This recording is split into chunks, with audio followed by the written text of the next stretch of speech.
আপোনাক লগ কৰিবলৈ অনুমতি বিচাৰিছে। তেতিয়া ৰামে লৈ যাবলৈ ক'লে।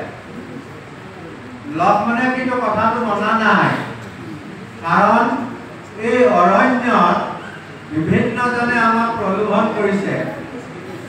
সেয়া সীতাক হৰণ কৰি লৈ গ'ল, বিভিন্নজন ৰাক্ষসী আহিছে, বিভিন্ন ধৰণৰ বেশ কৰি, এইবোৰক অকণো বিশ্বাস নকৰিবা।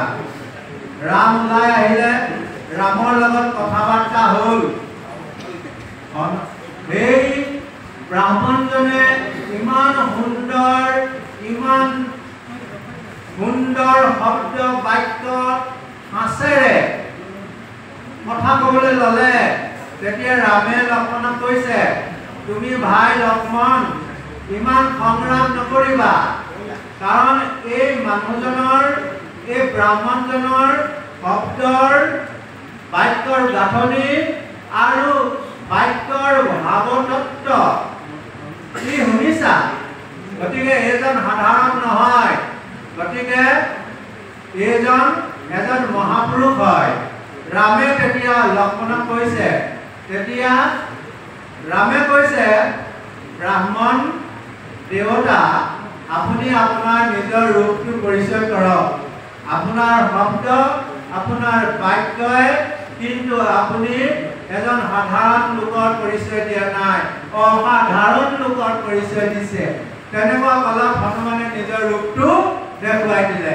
এতিয়া আমাৰ চাহ জনগোষ্ঠীৰ প্ৰাকজনাই তেখেতৰ শব্দ প্ৰয়োগ, তেখেতৰ বাক্য প্ৰয়োগ এইকেইটাই দেখুৱাই দিছে যে তেখেত শ্ৰীমন্ত শংকৰ গুৰুজনাৰ সংঘৰ নহ'লেও তেওঁৰ মতাদৰ্শ, তেওঁৰ ভগৱানৰ প্ৰতি যি প্ৰেম, এইটো সম্পূৰ্ণৰূপে প্ৰকাশ পাইছে।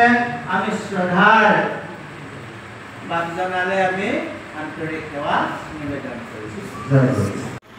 প্ৰভু ভগৱানক আমাৰ হৃদয় সহযোগ আছে। ইজনে সিজনক যদি মই ভাল নাপাওঁ, প্ৰেমেৰে যদি মই আগুৱাই ল'ব খোজা নাই, তেতিয়াহ'লে আমাৰ প্ৰেমটো আচলতে মিঠা প্ৰেম হ'ব। প্ৰেমৰ ফলটো সদায় মিঠা। আমি অৰ্পণ কৰিব জানিলে প্ৰেমৰ ফলটো কিন্তু মিঠা। যিমানবোৰ মিঠা ফল আছে সমস্ত ফলৰ আটাইতকৈ মধুৰৰ মধুৰ সুমধুৰযুক্ত সেই ফলটো নামে প্ৰেম। চাহ ভক্তি প্ৰেমানুভা ইতিমধ্যে কৈছে, নাৰদৰ ভক্তি ডক্টৰ যে চাহ ভক্তি প্ৰেমানুভা, অৰ্থাৎ আমি কিবা অনুষ্ঠান কৰিছোঁ, এই অনুষ্ঠানবোৰ আচলতে আমাৰ লগত সম্পৰ্ক, মানুহৰ লগত সম্পৰ্ক। আমাৰ যিমানবোৰ অনুষ্ঠান আছে মানুহৰ লগত সম্পৰ্ক, মোৰ লগত আপোনাৰ সম্পৰ্ক, মোৰ লগত তেওঁৰ সম্পৰ্ক, এই সমস্ত জগতখনত যিমানবোৰ মানুহ আছে আমি সাঙুৰি লৈ তেওঁলোকৰ লগত আমি লগ হৈ কথা পাতোঁ।